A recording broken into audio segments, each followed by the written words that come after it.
Imagine standing in one of the oldest rainforests on Earth. Around you are towering trees, wild orangutans, and thousands of species found nowhere else. Now imagine looking up and seeing the entire sky disappear behind smoke. This is Borneo. And when its rainforest burns, the fire doesn't always stay above the ground. Sometimes it burns beneath your feet. Imagine standing inside one of the world's oldest rainforests. Around you are towering trees, wild orangutans, and thousands of species found nowhere else. Now imagine looking up and seeing the sky disappear behind smoke. This is Borneo. And when its rainforest burns, the fire doesn't always stay above the ground. Sometimes it can burn beneath your feet. So, what really happens when Borneo's rainforest catches fire? Borneo is the third largest island in the world, located in Southeast Asia and shared by Indonesia, Malaysia, and Brunei. Its forests are among the most biologically diverse ecosystems on Earth. Deep inside these forests live Bornean orangutans, proboscis monkeys, sun bears, hornbills, clouded leopards, and countless other species. For these animals, the rainforest isn't simply a beautiful landscape.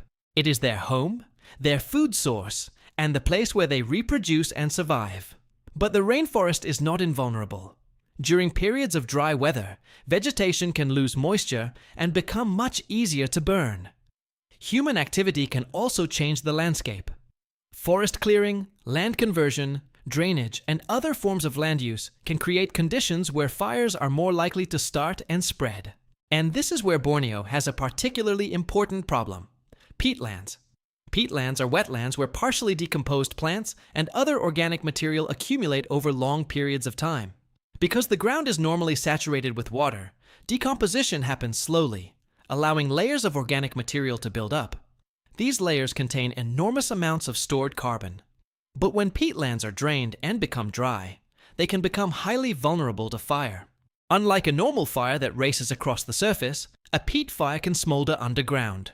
The visible flames may disappear, but heat and combustion can continue beneath the surface.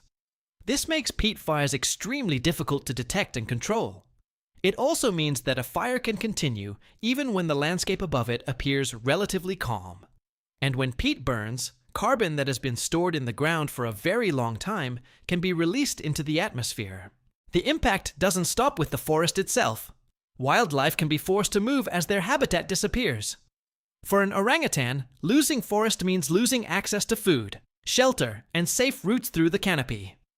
Smaller animals may have even fewer options when their specialized habitats are destroyed. Some can escape the flames, but surviving the fire is only the beginning.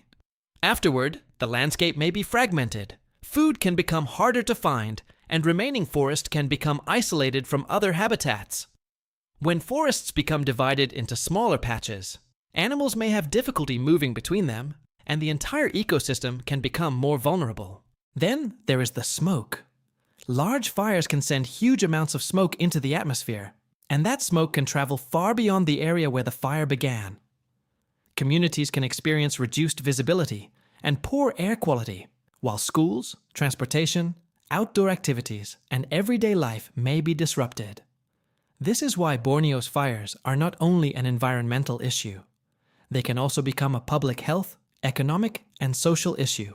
But why do these fires happen in the first place? There isn't one simple answer. Fires can be connected to land clearing, agriculture, dry weather, peatland drainage, and other human activities. In some situations, fire is used as a relatively inexpensive way to clear vegetation, but under dry conditions, a fire can spread beyond its intended area. A landscape that has been drained or heavily modified can be much more vulnerable than a naturally wet forest.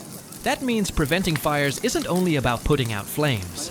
It is also about managing the landscape before the fire begins.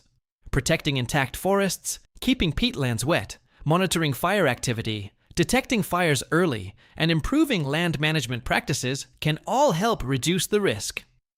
Technology is also becoming an important part of the effort. We are watching an ecosystem change. The good news is that the future is not completely decided. Forests can be protected. Peatlands can be restored.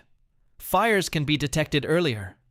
Communities can be supported with safer land management practices. And damaged landscapes can sometimes recover. But every year matters. Because a rainforest that took generations to develop cannot simply be replaced overnight. The forest is still alive, and the question is no longer simply how much of the rainforest has been lost. The bigger question is how much we can protect before the next fire begins. Because when Borneo's rainforest burns, the fire is only the beginning.